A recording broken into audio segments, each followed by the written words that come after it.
All right. You know what it is? You know who it is? We're back.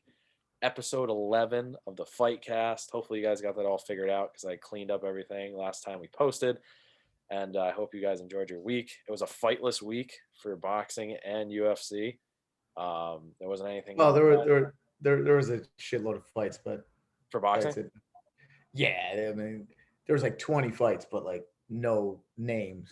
Oh, no names. Okay. Well, No, no. Anybody that's listening wouldn't know any of the yeah. people. Okay. Okay. I did actually see there were some fights, but I said no names or no fights because there was no one of significance. That's what I meant. Yeah, yeah. Um, but it was kind of a boring weekend for that stuff. Mhm. Got a cool fight coming up this weekend, which we'll dive into, which is Ryan Garcia and Luke Campbell. Ryan Garcia is an up and coming star he works with Canelo. Works out, I don't know what Canelo's gym is, but he's up there. He's getting there. He's rising fast. He's a social media guy too. He's got a lot of talent, a lot of skill, a lot of speed, and he's this is going to be it's being deemed his first like real test in terms of the boxing world. Mhm. Um, in terms of someone having skill, because he has obviously fought before, but just been guys who He's really work fought a lot of fucking milkmen. You know what I mean? milkmen. Yeah. But yeah, so also this episode, we're going to be diving into our favorite moments of 2020 in terms of UFC or boxing. I have a couple. Jake's got a couple. We're going to kind of dive into them, explain them a little bit, and go from there. Which I'm excited because I get to talk about Connor because I love talking about Connor because I think he's awesome and he's coming up in a couple weeks, which I'm excited about. I'm excited to see the press conferences and a couple of the interviews coming up. But yeah, so we'll quickly break down Ryan Garcia and Luke Campbell. Thoughts on that coming up? Yeah. Sorry. Um. So yeah, it's Garcia's first real. He's but I mean, to be completely honest, the dude's fought nobody. Yeah, the Absolute one guy I saw him fight was rust. I don't even know who it was, but he was like he looked terrible. Like he just like it didn't belong in the Yeah, the dude, like the dudes that he's fought at like posed absolutely no threat to him, and like good. This is normal in the fight game. yeah, Unless you're Lomachenko and you fight for a world title in your third fight. or Canelo It's who just fought everybody. yeah, well, when you start when you're 15, Yeah, like it's yeah, you'll end up fighting it. But it's normal to fight easy guys to build up your record, build up your name. But I mean, man, like I can't think of another fighter who's had it as easy as Ryan Garcia. Um, so Luke Campbell is a crafty veteran. He's been in there with some top guys. Um, he's got three losses. Two of those losses are against Jorge Linares and Lomachenko. oh, okay, wow, And he got knocked down um, against both guys. So he's been down before. He's actually been down a few other times too. But he's tough. He's crafty. He's smart. He's experienced. He can box. mm. So Ryan Garcia will not walk through him. Um, He said he did. He actually said that today on Instagram. He was going to walk through. But anyways, Yeah, Ryan I don't see it happening. Like well, I'll tell you this. Like Garcia certainly does have the power to put Campbell to sleep.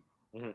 Um, it just will he be able to catch him Yeah, cleanly? I could listen. I could even see Garcia knocking him down a couple times. You know, with those flash knockdowns with that counter left hook.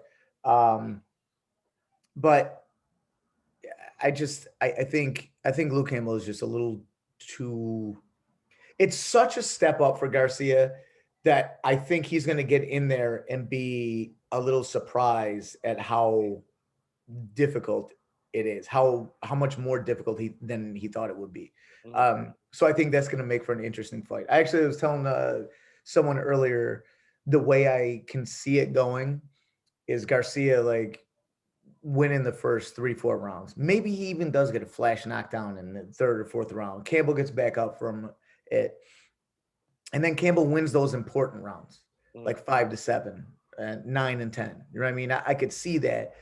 And then that's what makes it a tough fight, where it'll make it a close decision. But ultimately, I think Ryan Garcia will win a decision. Um, I think he will land the more significant shots more often.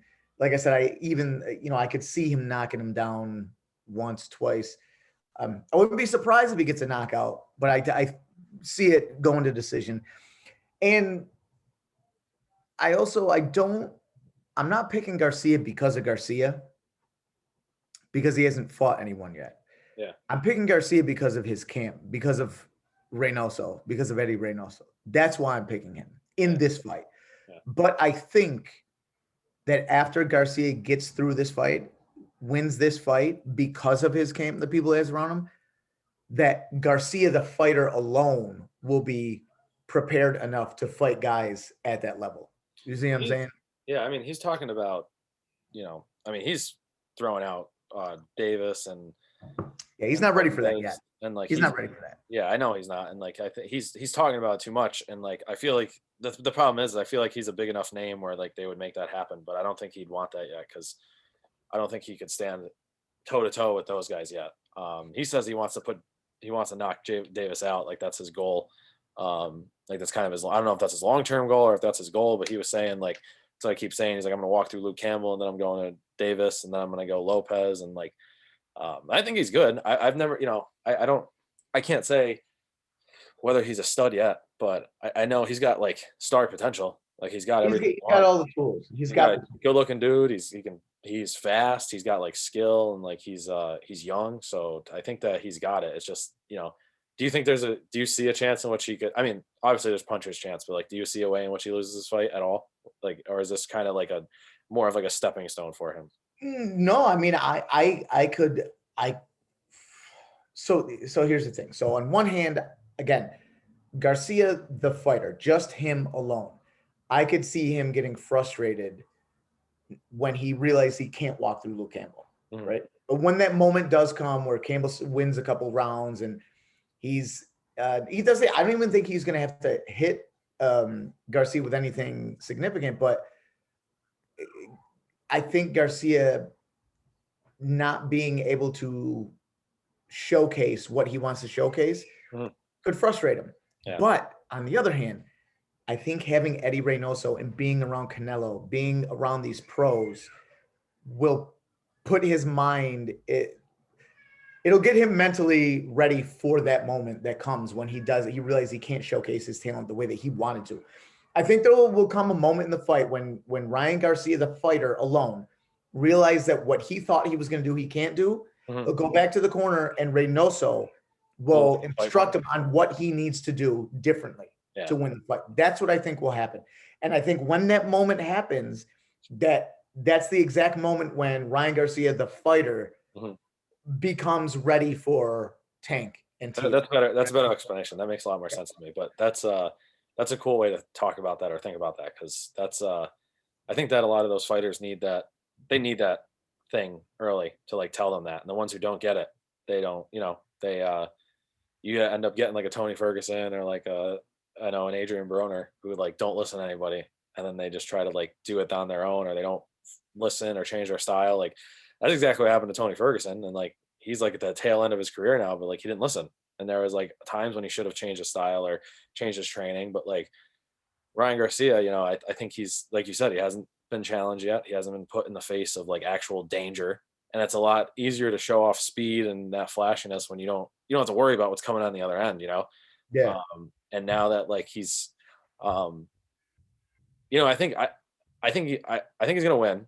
I think what's best for him here is like long term. If he gets caught, it'd be nice if he got caught, not like to the point where he got dropped, but like caught and like woken up a little bit. Get touched up a little bit. He needs to be, And like, because this guy, I don't think Luke Campbell's gonna touch him up enough to like beat him, but I think if he gets touched up here, it could set him up a lot for the rest of his career to be like, all right, like I can't, I can't just like punch my way out of it, And then what we do need to find out, which we haven't found out because he's fought bums, is we know he's got all those other. Yeah, what's his chin like?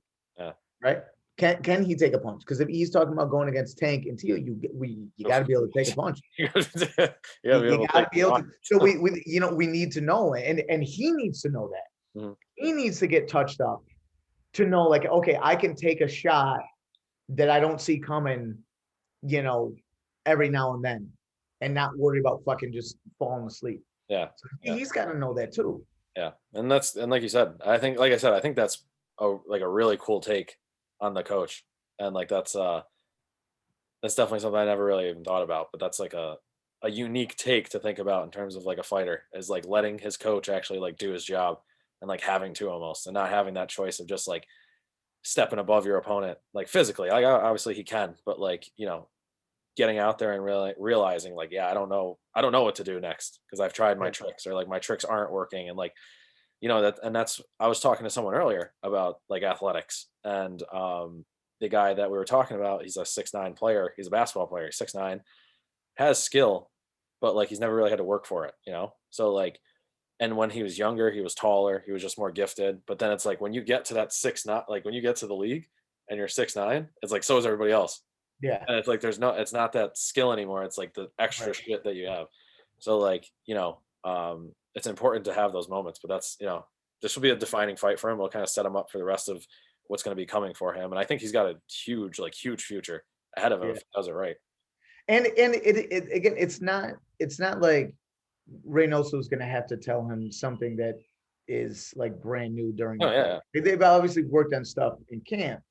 But again, like fighters fight. They have their styles, they have their mentalities. I mean, they have their attitudes going into a fight, and it's And Reynoso yeah, is Canelo's coach. yeah. Oh yeah. And his father was a coach for a long time too.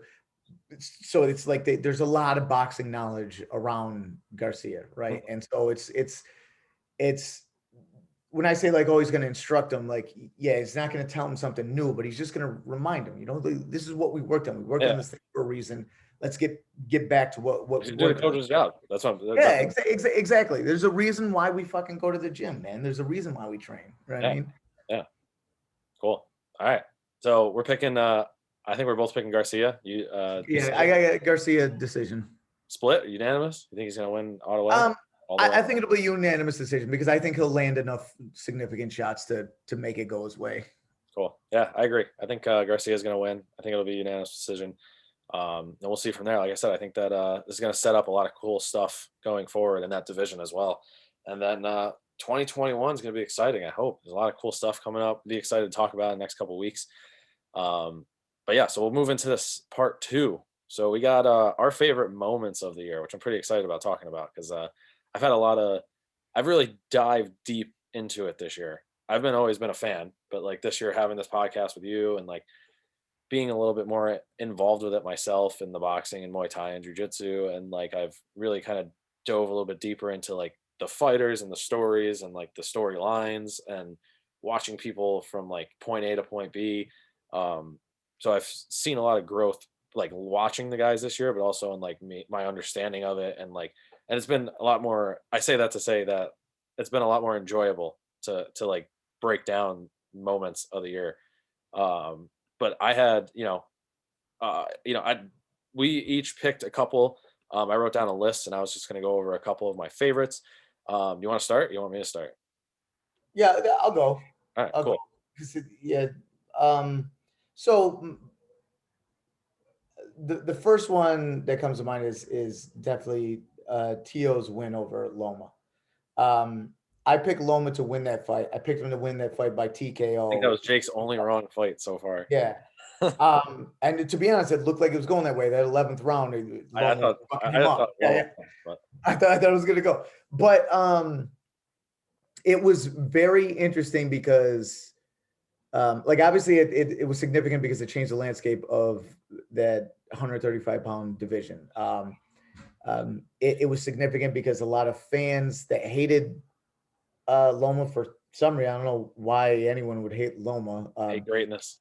Yeah, I mean, but like people saying that, oh, he got exposed and he can't box, and then even Tio's camp were like, oh, we're gonna run through him and all this, which didn't happen. What happened was a very young fighter with way less experience than Loma went in and showed his ring generalship, his ring IQ, and patience, an amount of patience that I did not think he had at 22 years old. You know what I mean?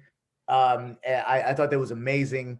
And it's great because it shook up the lightweight division. Loma's not going anywhere. He's still part of it. So, you got Loma, Tank, Garcia, Stevenson. You got all these guys, and Teo winning that fight made it seem a lot more competitive. Yeah. And a lot more interesting. Like if Loma won, it would just be ho hum. Loma beats another guy. You know what I mean? This made it a lot more interesting. Even though I think Teo is a little bit above all of those guys. Mm. I don't really think any of them can beat Teo at this moment, Mm. but still makes it a lot more interesting than Loma just running through another guy. Yeah. So that was the first one. The other two are You want to go Katie one and Taylor. one, or do you want to go all of yours and then do all mine? Yeah, I just said these two are just gonna quick, just because it's just I picked these two fights just out of pure admiration for their skill. So Katie Taylor's win over Miriam Gutierrez, and then Canelo beating Callum Smith, just like pure, like unadulterated, unfiltered, just godly boxing skill from both of them. Just it's why I watch boxing. Like I personally like dominance. You know what I mean? I like dominance. And so for me, like those are probably my two favorite moments that didn't have any sort of significance on the boxing landscape. It was just my favorite moments because they're so fucking good at what they do. So good. It makes everyone else look really shitty at their jobs. That's how good they are. And it was just beautiful to watch. So those are my favorite moments. And if you want to hear the Canelo breakdown, that was last week. That was episode 10. And Katie Taylor was what? Episode It 7? was like 2 or 3 weeks ago, I think. So she might have been episode 7.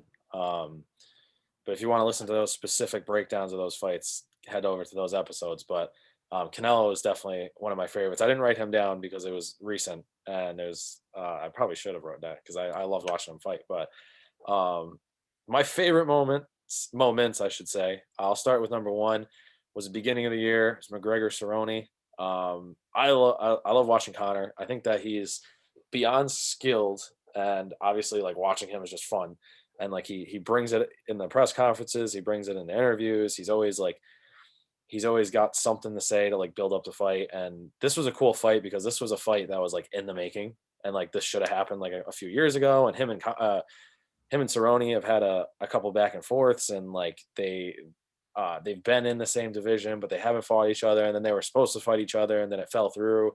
So like having this fight kind of come up was cool. And then just the way Connor won, it was just kind of, I guess you could call me a fanboy. Like Connor's my favorite fighter, so like I really enjoy watching him, and seeing him win like that just is like when Connor's on, he's a big reason why the UFC is where it's at right now, and like the way it's grown and like the way that it's kind of exploded into what it is, and when he's on, the division is just better. UFC is just better. It's just more fun to talk about, and like seeing him win in that fashion is exciting. What sucked is he didn't end up fighting the rest of the year. But he started off the year with a bang, and I think he's going to do it again. But that fight was just 40 seconds. He looked on. He had that, like, he started the year off with that shoulder bang, and he broke Cerrone's nose and like kicked him in the face. It was just like a clean win.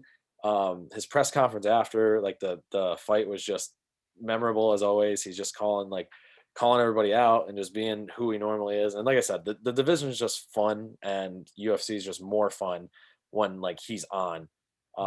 And he's just there because he's got skills that a lot of people don't have, and he's got the mouth that nobody has, and he just makes it enjoyable. My second favorite moment, I would say, is Fury versus Wilder 2. Reason why is, I know I have, and I said this before we started, but I know Jake has too, been on this Wilder isn't a good boxer train for a while. And I don't know.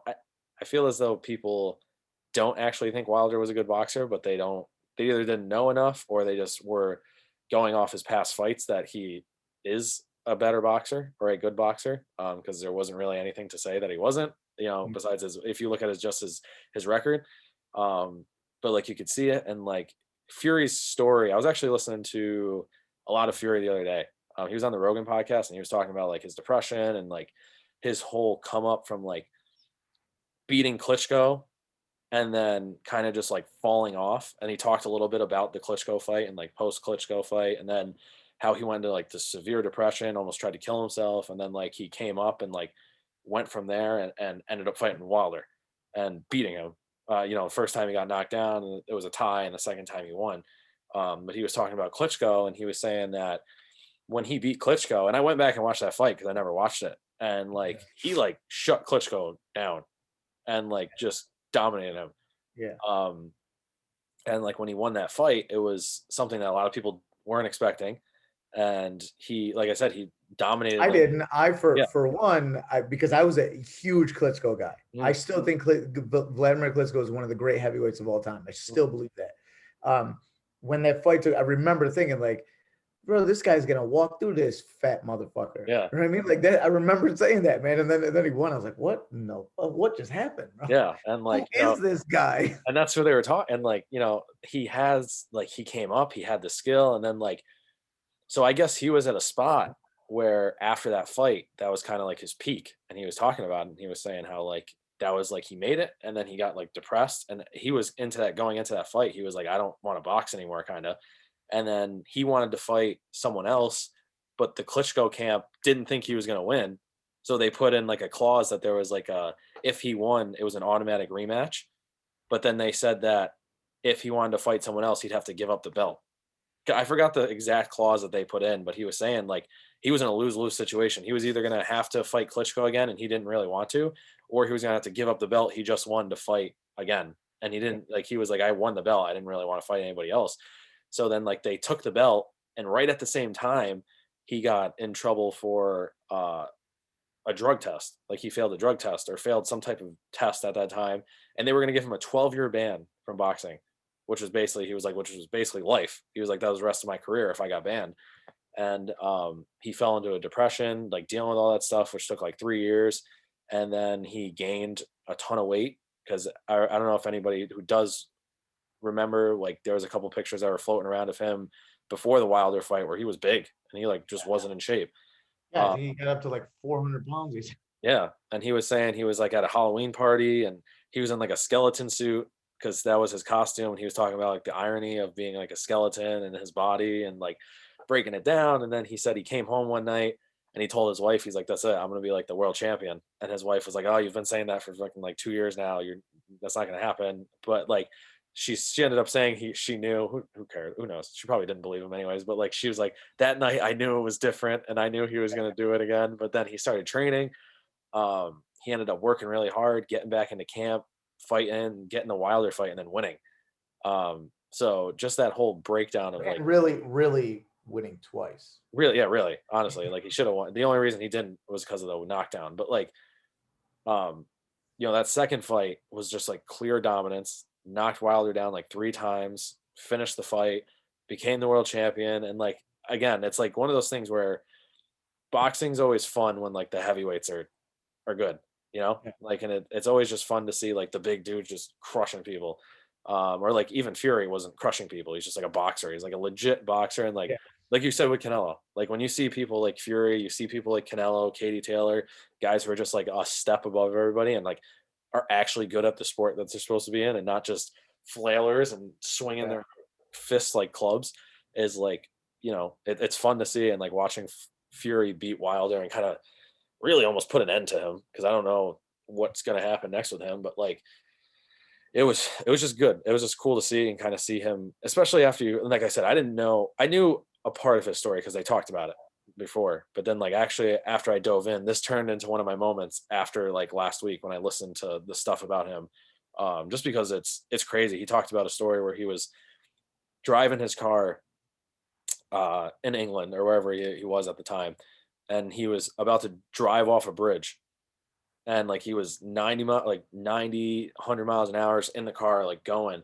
And he was like, I heard a voice and it said, don't do it. Like, you have kids, like, don't leave your family. You're going to be a coward. And he like stopped the car. He was shaking. He got out and he was just like empty. And he was like, the only thing I wanted to do was boxing, but I hated boxing because, uh, like he couldn't, like, I don't know. It was like this back and forth he was having. But then he ended up just like coming back and winning the title, which is like Yeah. insane because, like I said, the whole thing with Wilder was like he was supposed to be the guy, and then he got knocked down, and that second fight was just huge. Um, I have a couple of third favorite, like a couple of moments after like fights that I liked. My favorite fight, I'll say, was Adesanya versus Costa. I love that fight. I love the build up to that fight. I think that Adesanya, like, he became one of my favorite fighters that night because uh, you know, I saw Costa and he was supposed to be this brawler and he was a black belt and he was kind of like the dude who, and I honestly, I wasn't a fan of Adesanya as like an athlete yet until, and like I was getting there, but like that night really like solidified it for me and like pushed me in a direction. I'm like, all right, I love this dude. I hope I love watching him. Um, because he just dominated. And Yeah. like Costa was supposed to be he's a black belt. He was supposed to be the dude who was going to step up in your face and like just beat you. And Izzy was like, all right, we'll see. Like he's just, well, we're going to see. Like that's it. Like that's all that's going to matter. We're going to see. And then like just picked him apart, used his length, used his speed, his switch, his stance. He was changing levels. He was just dominating. And like it was like a near perfect fight for him. Um, like almost as good as, like, I would say, like, it was up there with like McGregor versus Alvarez. Like when Connor fought Eddie Alvarez for the title, that Yeah. was like probably one of the most perfect fights because I don't even know if he got hit. And like Adesanya again, like I don't even know if he got hit. Um, and that was like one of my favorite fights to watch because he solidified himself and it made things so much more interesting because after he beat him, now it's setting up everything else for this year. We have him and uh Blakowski, or I forgot how you say his name. Blahovic, yeah. Um, that are fighting March 6th for the lightweight title. And then him and John Jones are going to be probably set up next. And I think he's going to wreck Blahovic. And then I think hopefully that him and John Jones fight, which we Yeah. talked about last week, kind of setting up that GOAT debate. But that was one of my favorite fights to watch because it was just like he's so technical with his punches and like, and again, I think it's nice seeing a guy in the UFC who's not the prototypical like fighter and like has a style that almost like goes against what you need to be because he's a stand-up guy and like he's not really a grappler. Um and he's so good at it that he knows how to keep his distance. He knows how to get out of, like, that's the other thing is like he knows how to get in and get out. And like it was just awesome to see and just slipping punches and moving and kicking and then he finished the fight with like that punch that I was telling you about. He just like clipped him. I think he hit him in like the temple. And I went back and after we talked about that fight, I went back and watched and he hit him like right here. So that was kind of what you were talking about. It's like you can just get clipped there. You don't have to get clean and you're just going down. Yeah. So he got hit Really, there. really hard to recover from. Yeah. And he got Costa right there and Costa dropped and that was it really. Um, it was just like that was the fight. And like I said, I think that set up a ton. And I took my fights more of, like I said, more of like a significance or impact because I think that that's what makes them kind of like my favorite moments because there was also, I had a couple other ones. Like I think one of my favorite fights of the year was Michelle Waterson and Angela Hill because they were fucking, and these are two like 115-pound women and they fucking wrecked each other. It was a 5-round fight. I don't know if it was a, I don't think it was, I think it was a championship fight actually. I don't remember specifically, but um, Angela Hill had like one of her best performances, and Michelle Waterson, I think she's hot, but I also think she's also like a really good fighter. But she was just had such a good fight. She's a good kicker. She moves well. She's got a good stand-up style, and like the fight had like everything you'd want in like a UFC fight. There was some ground stuff. There was good kicking, good striking, good head movement, and they just grinded till the end. And Waterson ended up pulling it out by decision. And then I think that another one of my favorites was Ferguson and Gaethje. Not because I don't like Tony, but it set up a lot of stuff. And like it kind of, the only reason I didn't like it is because I think anybody who was a UFC fan wanted to eventually see Ferguson versus Khabib. Yeah. Um, but that's never going to probably happen now because I don't see any reason why Khabib would come back to fight Tony, who's lost twice in a row, to guys uh, Khabib's already beat. Yeah. So that kind of sucks because that was supposed to happen 5 times and it never happened once, and it literally fell through 5 times. Um, but I think it sets up a lot for the lightweight division because that's easily the best division in the UFC right now from like head to toe. Um, and there's a lot to be had, and there's a lot that's coming up with like Connor and Dustin and Gaethje, Michael Chandler versus Dan Hooker just got announced, and there's a lot that's coming up within that to with Oliveira and Ferguson too. But like, there's a lot coming up in the next year that's set up that got like the dominoes falling from that Gaethje Ferguson fight, and then Gaethje Habib. Like I think that was just like a really good clean fight overall. I we predicted that fight, and like I think it sets up Habib nicely because I really want to see the Connor Habib rematch. And I think that him being undefeated is also, it's going to go one of two ways. Is like he's either going to fight GSP, and that's going to be a really good fight to talk about, or it's going to set up a nice Connor Habib rematch when Connor gets the belt back.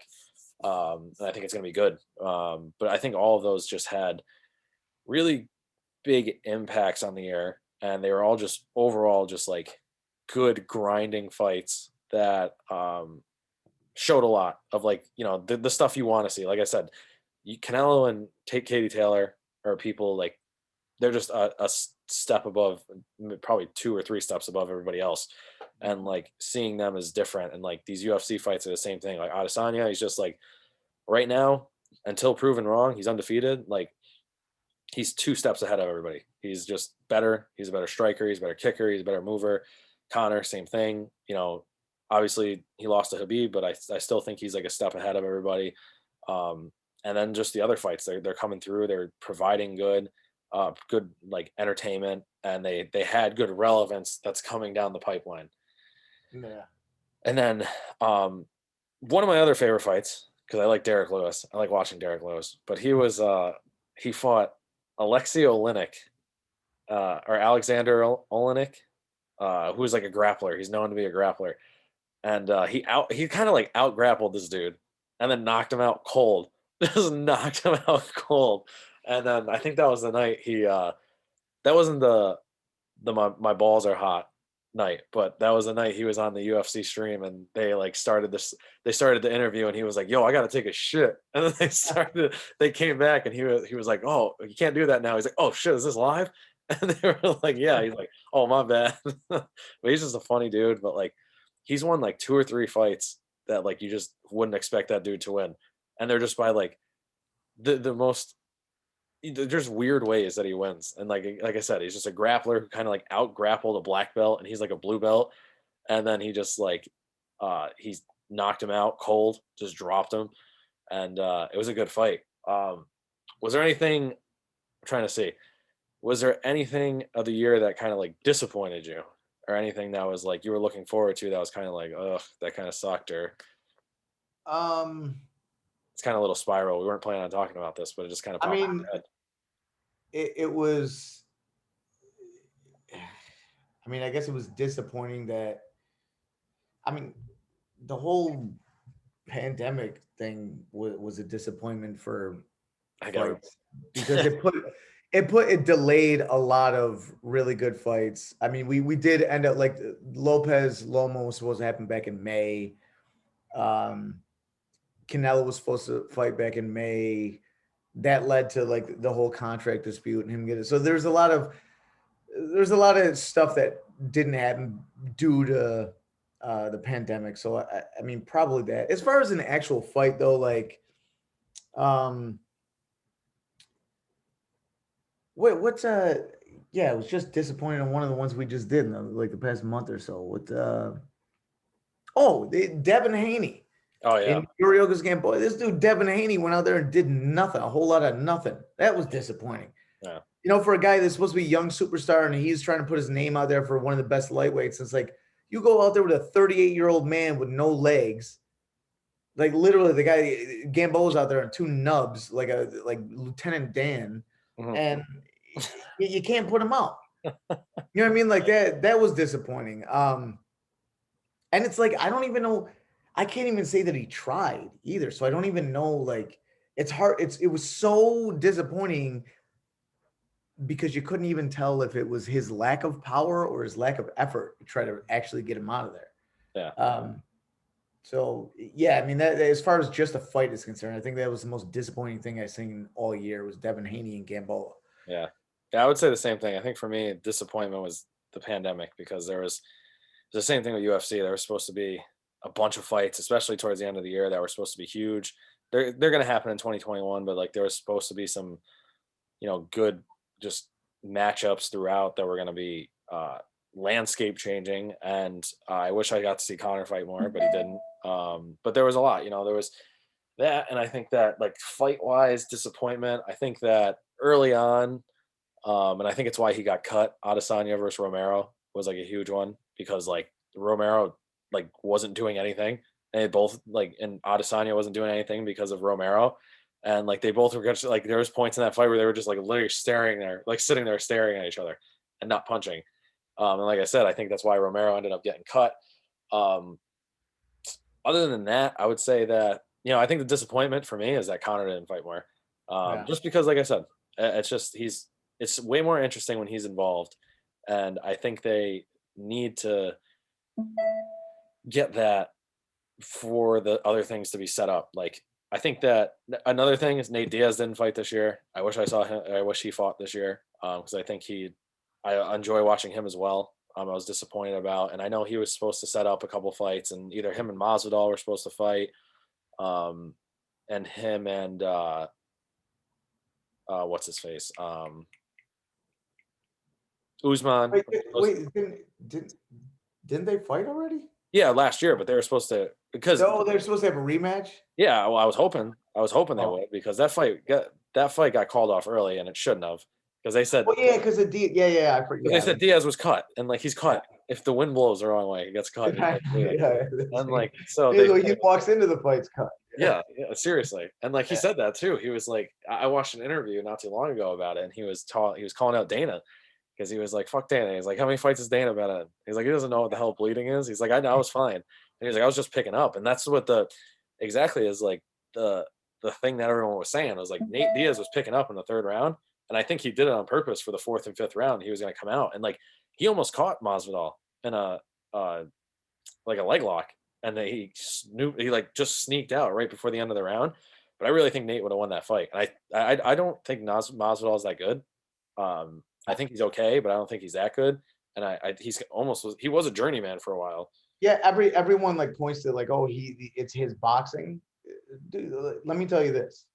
The dude is butt cheeks. If he ever got like he was talking about getting in there with some of these, I Yeah, forget who it was. He was talking about he wanted to fight some shit. I think Masvidal was one of the guys that said, "Oh, I'll get in there with Canelo or something," didn't he? I don't know. That boy, he would get mopped up. That dude, he's not that nice with his hands. No, For everyone, like that's Masvidal's thing. Like, oh, he's a boxer. He's trash with his hands. All yeah. right. So And like I said, I don't. He's not good on the ground. So like that's everyone's talking and like they talk about. he's just one of these street fighters. He's a tough dude. Masvidal Yeah, is just a tough dude. That's what it is. He's got a street fighter's mentality. He'll figure out a way to win fights for the most yeah, part. yep, But he's not like I'm so tired of people talking about like, oh, that's his thing. But no, he does. He's ass with his hands. He's yeah, not that good. yep. And I think he just looks better, obviously. And we've talked about that because the UFC guys aren't. There's not a lot of guys that are like elite with their punching. There's like three, maybe. Honestly, probably even. I'd say probably say three. I'd say Adesanya, and then Connor, and then I don't even John know who else. Jones. John Yeah, Jones. John Jones John probably. Jones is nice with his hands. Yeah. But like I said, that I think Nate not fighting was a disappointment. Connor not fighting more was a disappointment. Whatever the reason was, because it went back and forth with whether it was because of Dana or not because of Dana. And then I think again, not seeing Habib Gaethje or Habib Ferguson because that was supposed to happen again this year, and then it didn't because Khabib couldn't make it from Russia because of the pandemic. And that put the final nail in the coffin there because that was, like I said, I don't think that's ever going to happen. Um, but yeah, I think 2020. I think overall, I think that um, I think boxing and UFC saved the year for sports, hands down. Yeah. And I don't think there was any competition. I think they did the best. I think they handled it the best, and they did the best with the promotion. They did the best with the setup of the fight. There was, very low tolerance Best for it. competition, that's for sure, because I mean the NBA playoffs were whack. Yep. The whole NFL season has been whack. It's like Yep. these guys forgot how to play football.